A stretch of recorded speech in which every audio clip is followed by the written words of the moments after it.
ఇండియాలో ఒక్కడే రాజు మా ప్రభాస్ రాజు. మరొకసారి నిరూపించాం ప్రభాస్ ఫ్యాన్స్ కి. అసలు కాలర్ కాదు మీసాలు తిప్పేస్తున్న మామూలు లేదన్న మూవీ అయితే. మారుతి గారు మీరు అడ్రస్ ఇంత డైరెక్ట్ పెట్టారంటే నేను అర్థమైంది. ఈ మూవీని కొట్టేవాడు ఇంకా 10 సంవత్సరాల దాకా పుట్టలేడు. ఈ సంక్రాంతి బరిలో కోడి పందాల్లో విన్నర్లు ఎలా భీమవరంలో మా పెద్దల కృష్ణరాజు గారు ఎలా చేస్తారో ఈ సినిమా ఇండస్ట్రీలో కోడి పందెం ఆడుకున్నాడు మా ప్రభాస్ రాజు. చాలా బాగుంది భయ మూవీ అయితే. ముగ్గురు హీరోయిన్స్ కాదు ఇంకో ముగ్గురు హీరోయిన్స్ పెట్టి మా ప్రభాస్ అన్నకి ఏదో తక్కువే అన్నట్టు చూపెట్టారు. వాళ్ళ గ్లామర్స్ ఒక పక్క అయితే ప్రభాస్ అన్న యాక్టింగ్, స్వాగ్, ఆ కామెడీ టైమింగ్ అసలు నవరసాలు పండించాడు బ్రో. ప్రభాస్ కెరియర్లోనే ఇలాంటి సినిమా రాదు కూడా. ఎందుకంటే ప్రభాస్ న్యాయంలో మనం ఎప్పుడు చూడాలి. ఆయన స్టెప్ కోసం ఇండియా మొత్తం చూస్తూ ఉంది, ఆయన డైలాగ్ కోసం ప్రపంచం ఎదురు చూస్తూ ఉంది, ఆయన డ్యాన్స్ కోసం టాలీవుడ్ ప్రజలు కన్నుల పండగగా చూస్తున్నారు. ఇవన్నీ కలిపి ఒక కలగలిపిన దృశ్యం ఏమైనా ఉందంటే సినిమా అది రాజాసాబ్. ఇందులో మెయిన్ సాంగ్ ఉంటుంది రాజాసాబ్ రొమాంటిక్ రాజాసాబ్. తమన్ గారి కొట్టారు ఇప్పుడు బీజిఎం. ఆ బీజిఎంకి ఒక్కసారి కాదు 10 సార్లు చూడొచ్చు. డైలాగులు అసలు ఈ మ్యూజిక్ వంగబెట్టేవాడు ఎవడు లేడు. ఉంటే మాత్రం రమ్మని ముందుకు నేను చూసుకుంటా. ఎవడైనా మా వాడిని పొలిటీషియన్ పరంగా వాడుకుంటారు, అన్ని పరంగా వాడుకుంటారు. మా వాడికి ఒకరికి ఆన్సర్ సంబంధం లేదు. ప్రభాస్ ఫ్యాన్స్ మేము చూసుకుంటాం. కాకపోతే మాకు సపోర్ట్గా వచ్చినటువంటి మా Pawan Kalyan fans, Mahesh Babu fans, junior NTR fans, Ram Charan fans, ఇంతమంది ఫ్యాన్స్ మాకు లోపల ఉన్నారనమాట. వాళ్ళంటే మాకు చాలు. ఈ అన్నతోటి మేము ఇంకా ముందు పోదాం. 2000 రికార్డు బదులు కొడదాం. టాలీవుడ్ నుండి ఇది 3వ సినిమా చెప్తున్నాను. బాహుబలి 1 ఇండస్ట్రీ రికార్డు తిరగరాసింది. పుష్ప 2 మళ్ళీ రాజసాబ్ 3 అని సగర్వంగా చెప్పుకుంటున్నాం. డైలాగ్ చెప్తాం ఇల్లు బ్రో. అసలు మనోడికి దయ్యం పూడుతున్న డైలాగ్ ఉంటుంది. ఏందిరా మీ బాధ? పుట్టలో చేపడితే కుట్టడానికి నేను చేయమనా రాక్షసుని అన్నట్టు ఆ డైలాగ్ ఉంటుంది బ్రో. అసలు ప్రభాస్ మీద నాకు గచ్చలు వణికిపోయినా. అంత పవర్ఫుల్ డైలాగ్ చదువు నేను అనుకోలేదు. ఆ భయపడే స్టార్ట్ అయితే బాధకం తల్లి తాత వైరు కొరికేసేటేమో చూడరా బయట. అసలు ఆ డైలాగ్ లేదు బ్రో. ఆ డ్యాన్స్ ఏంది? ప్రభాస్కి నా చూస్తాను ఎవడని అనుకుంటున్నా. అసలు ఎక్స్పెక్ట్ చేయలేదు. ఈ మూవీకి 2000 కోట్లు పక్కా వస్తాయి. Industry black buster. ప్రభాస్ అన్న దుమ్ము లేపిండన్న సినిమా ఏముందన్న రాజాసాబ్ అన్న నిజంగా చెప్తున్నానా. ఈ సంక్రాంతికి మాత్రం మంచిగా సినిమా తీసిన మన మారుతి అన్న హ్యాట్సాప్ అన్న. ఎందుకంటే మన ప్రభాస్ అన్నని ఇంతకుముందుకు ఒక బాహుబలి ఎలా చూపించిండో, అంటే బాహుబలి ఎలా చూసాం రాజమౌళి చూపించిండో, మళ్ళీ మారుతి గారు ఒక హర్రర్ మూవీలో కామెడీ ఎలా చూపించాలో టైమింగ్లో అలా చూపించింది మన మారుతి సార్. నిజంగా చెప్తున్నా హ్యాట్సాప్. ఇది ఒక ప్రభాస్ ఫ్యాన్స్కి ఒక పెద్ద పండుగ అని చెప్పొచ్చు. ఈ సినిమా ఒక పెద్ద బ్లాక్ బస్టర్. ఎందుకంటే చాలా మందికి కొంతమంది అంటారు అంతే ఇట్లెందుకు సినిమా, కానీ సినిమా కాదు. ప్రభాస్ అన్న కెరియర్లో ఇది ఒక మంచి బెస్ట్ మూవీ అని చెప్పొచ్చు. ఒక కామెడీ, ఒక రాఘవేంద్రలో ఒక ఈశ్వర్లో చూసామంటే కామెడీ సీను, మళ్ళీ ఇప్పుడు ఇలా చూసాం కామెడీ ఒక ఎంటర్టైన్మెంట్ ఎలా చేయాలో చూపించిండు. మన సంజయ్ దత్ గారి యాక్టింగ్ మాత్రం ఇచ్చిపడేసింది. సంజయ్ దత్ గారి యాక్టింగ్ మాత్రం అరే ఏం చేసిన యాక్టింగ్. అలా నానమ్మ క్యారెక్టర్ నిజంగా చెప్తున్నా చాలా బాగా చేసింది. అంటే ఎక్కడ చూసినా మనకు కోరలేదు. మారుతేనా నిజంగా చెప్తున్నా మీరు ఎంత బాధపడ్డారో, దాన్ని ఎంత కష్టమో ఎంత ఫలితమో ఈ సినిమాలో చూస్తే తెలుస్తుంది. అంత నీ కష్టం ఫలితం ఇలా చూసినా మన యాడ్సప్ అని నీకు ఇంతకన్నా మంచి అని చెప్పలేను. నువ్వు ఒక ప్యాన్ ఇండియా మూవీ హీరోని పెట్టి తీసినావంటే అదే గ్రేట్ అన్న. నువ్వు అంతకు మించింది ఏం లేదు. ప్రభాస్ అన్న కెరియర్లో ఇది ఒక మంచి ఎంటర్టైన్మెంట్. చిన్నపిల్లలు పెద్ద పిల్లల వరకు చాలా ఎంజాయ్మెంట్ చేస్తారు.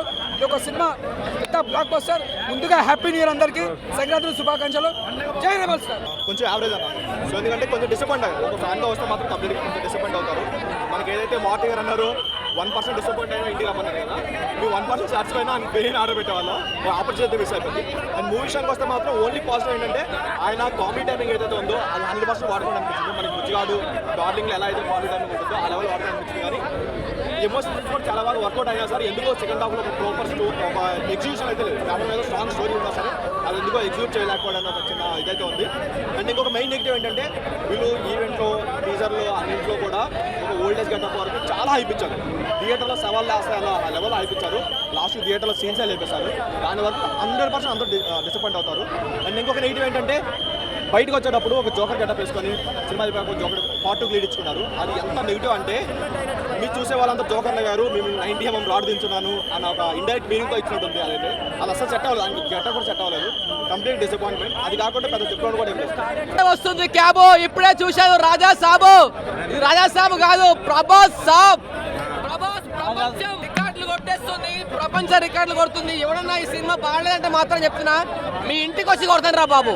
ఏంట్రా నైట్ సినిమా చూసినాక సినిమా బాగాలేదు, భూతమాటలు భారతి గారిని కొట్టాలి, సిగ్గుశరం లేదు అని తిడుతున్నారు.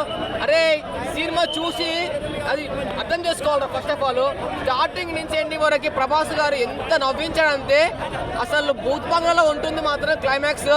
సత్య గారు అసలు వేరే లెవెల్. అసలు నిజంగా చెప్తున్నా, మారుతి గారు చాలా బాగుంది స్టోరీ. అసలు ఇలాంటి స్టోరీ డిఫరెంట్గా ఉంది. అసలు నార్మల్గా ఒక్క సీన్ కూడా డిఫరెంట్ ఓల్డ్ లేదు. అసలు ముగ్గురు హీరోలతో ఉంటుందండి. ఆ క్లైమాక్స్ మాత్రం చాలా బాగుంది నీట్గా. ప్రభాస్ గారు మీరు ఇందులో మీ యాక్టింగ్ వేరే లెవెల్లో చూపించారు. 24 ఒక సినిమాకి కావాల్సిన 24 క్రాఫ్ట్స్ ఇందులో ప్రభాస్ గారు నవరసాలు చూపించారు. మొత్తం నవరసాలు మొత్తం చూపించారు. కామెడీ మొత్తం అన్ని 24 సినిమాలో చేసిన యాక్టింగ్ మొత్తం ఈ సినిమాలో కనిపిస్తుంది. మీరు ముగ్గురు హీరోయిన్ల సాంగ్ ఉంటుంది మాత్రం, అది హిందీ సాంగ్ ఉంటుంది, ముగ్గురు హీరోయిన్లతో ఉంటుంది. అది మాత్రం అదిరిపోయింది. హిందీలో ఉన్నా కూడా ఆ ఎక్స్పోజింగ్, ఆ మొత్తం ఆ డ్రెస్సింగ్ మొత్తం అద్దాల మేడ అంటారు కదా, అదిరిపోయింది. అసలు ఈ సంక్రాంతికి ఇట్టు కొట్టింది. విన్ అయ్యేది మాత్రం రాజా సాబ్. ఫస్ట్ హాఫ్ మాత్రం ఎట్లా ఉంటుంది తెలుసా, మనం ఊహించని లెవెల్లో ఉంటుంది. ఎట్లుంటుందంటే మొత్తం ఆగం పట్టిస్తాడు మన మారుతి డైరెక్టర్ గారు. అరే మారుతి అన్న, నువ్వు టైలర్లో ఎట్లా చూపించినా అమ్మ తోడు ఈ సినిమా సూపర్ ఉంటుంది అనుకున్నా. ఇదిగో ప్రభాస్ని సరిగా వాడుకోలే మారుతి డైరెక్టర్. ఒక డైమండ్ లాంటి హీరోని వాడుకోలేదు, ఒక లెజెండరీ హీరోని వాడుకోలేదని చెప్తున్నా. లాస్ట్కు 30 minutes మాత్రమే సినిమా అంటారు భయ్య. ఈ సినిమా మొదలు లాస్ట్ 30 minutes మాత్రమే సినిమా అంటారు. ఇందులో ఏం చేసిందంటే ఎక్కువ డ్యూప్ ప్రభాస్ గారిని వాడుకుంటు. వైడ్ షాట్లు, క్లోజ్ షాట్ అని కొన్ని ఉంటాయి భయ్య. వైడ్ షాట్లు మొత్తం ప్రభాస్ అని ఒక ఎక్కడైనా ప్రభాస్ అన్న కనిపిస్తేనే ఎక్కువ ఊపు వస్తుంది భయ్య. ప్రభాస్ అన్న రాగానే ఊపు వస్తుంది. ప్రభాస్ అన్న వైడ్ షాట్లు పెడితే అప్పుడు మొత్తం ఒక షాట్లో పక్కగా ఉంటాడు, ఒక షాట్ లడ్డుకుంటాడు భయ్య ఎవడన్నా. ఈ సినిమాలో నిజంగా 30 minutes మాత్రం అల్టిమేట్. ఎందుకంటే ఈయన ఉన్నాడు కదా మారుతి, ఒక ప్యాన్ ఇండియా హీరో దొరికిండు. మామూలుగా చిన్న స్టోరీ రాసుకుంటూ ఇక దొరికిండు ఒక డైమండ్ ఒరిజినల్ లాంటి హీరో దొరికిండు. కాబట్టి ఇక ప్యాన్ ఇండియా తీసేద్దామని డబ్బులు సంపాదించుకుందాం అనుకుంటూ, కానీ ఈయన విల్లన్ నెంబర్ చెప్పిండు, నేను వస్తా. నేను పవన్ కళ్యాణ్ అభిమానులుగా దొరుకుతుందా చెప్తున్నా. 100% మా ప్రభాస్ అన్న అంటే మాకు ప్రాణము. ఆయన కోసం 100% మేము వస్తాం భయ్యా. నీకు మాత్రం చిరిగిపోయింది. పార్ట్ 2 పెడదాని హిట్ ఇచ్చినావు అయ్యా. నువ్వు పార్ట్ 2 ఇయ్యక నీకు దండం పెడదా, నీ కాలు వస్తా. పార్ట్ 2 వద్దు. సినిమాటోగ్రఫీ బాగుండే, మంచిగా ఉండే. హీరో యాక్టింగ్ కూడా it was on point. Emotions and everything was really great. చేశారు. I need to leave. Thank you.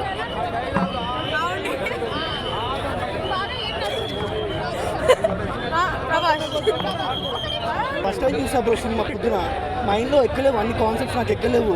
But second time చూసాక అన్ని ఎక్కినాయి, బాగా ఫ్లోలో వెళ్ళిపోయింది.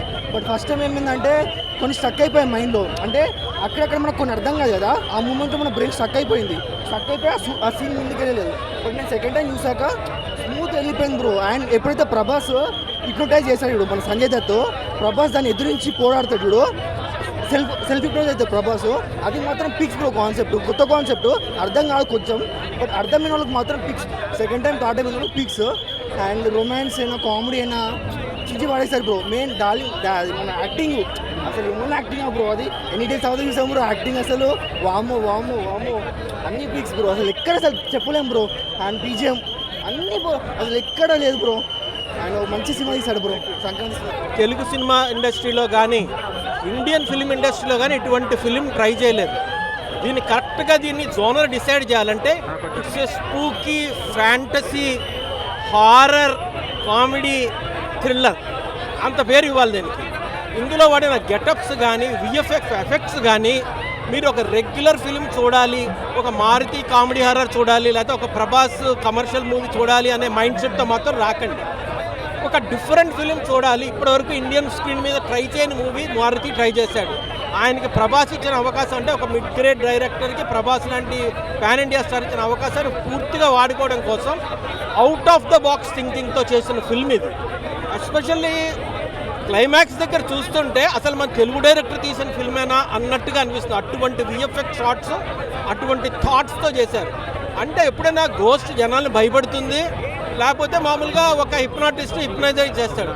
గోస్ట్ మనుషుల్ని హిప్నటైజ్ చేస్తే ఏం జరుగుతుంది, గోస్ట్ మనుషుల మైండ్లోకి వెళ్ళి ప్లే చేస్తే ఎలా ఉంటుంది, ఈ టైప్ ఆఫ్ ఫ్లేవర్, ఈ టైప్ ఆఫ్ జోనర్తో ఇప్పటివరకు ఎవరు సినిమా తీయలేదు. It is a very very different attempt, extraordinary try by Maruthi. But first mark అయితే ఫోటోగ్రాఫర్కి ఇస్తాను నేను. కలర్ గ్రేడింగ్ కానీ కన్సిస్టెన్సీ కానీ ఎక్స్ట్రాడినరీగా ఉంది. ప్రభాస్ని కూడా చాలా అందంగా చూపించగలిగారు. సో ముగ్గురు హీరోయిన్లు, నిధి అగర్వాల్ బాగుంది. అండ్ రిమైనింగ్ థింగ్స్ అంతా కూడా బాగానే ఉన్నాయి. ఎడిటింగ్ ఏమైనా అంత అద్భుతమైన కంటెంట్కి ఎడిటింగ్ ఇంకొంచెం కరెక్ట్గా చేస్తుంటే బాగుండేదని అనిపించింది. అనవసర సీన్లు ఎక్కువ ఉండడం, గుడ్ సీన్స్ కొంచెం తగ్గించడం అలాంటివి చేశారు.